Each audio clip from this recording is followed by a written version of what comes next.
അപ്പോൾ ഈ വാഴക്കന്ന് നട്ടത് മുതൽ ഈ മരുന്ന് പരീക്ഷണം തുടങ്ങി അല്ലെങ്കിൽ പകുതി വളർച്ച എത്തിയപ്പോഴാണ് എങ്ങനെയായിരുന്നു ഇതിൻ്റെ സ്റ്റാർട്ടിങ് ടൈം എങ്ങനെയായിരുന്നു? ഇതാദ്യം തൊട്ട് ഇവരുടെ ഈ മരുന്ന് പരീക്ഷണത്തിൽ തന്നെ ചെറിയ ഒരു ക്ഷീണം വാഴയ്ക്കുണ്ടായിരുന്നു.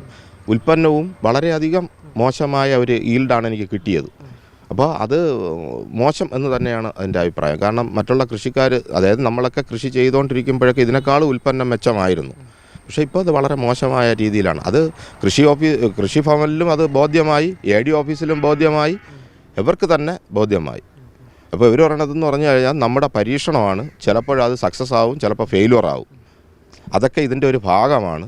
നിങ്ങൾക്ക് നഷ്ടം തരാനൊന്നും നമ്മൾ ഇതൊന്നുമല്ല. അപ്പോൾ ഞാൻ പറഞ്ഞു, അങ്ങനെയാണെങ്കിൽ പിന്നെ എന്തിനാണ് നമ്മളെ ഈ സമീപിച്ചത്?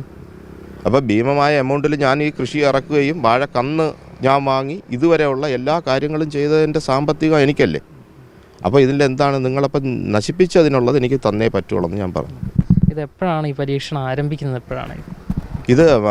നവംബർ തൊട്ട് അവർ ഈ ക്യാപ്സൂളും ഇതെല്ലാം വെച്ച് തുടങ്ങി. നട്ട സമയത്തിന് ഒരു സൊല്യൂഷനിൽ മുക്കിയിട്ടാണ് നടണമെന്ന് പറഞ്ഞത്. അവരുടെ ഒരു സൊല്യൂഷൻ, അത് ബാരലിൽ കലക്കി വെച്ചിട്ടുണ്ടായിരുന്നു, അതിൽ മുക്കിയിട്ടാണ് വാഴക്കന്ന് നട്ടത്. അത് നടുന്നത് തൊട്ടേ ഇവരുടെ ഇതിലായിരുന്നു.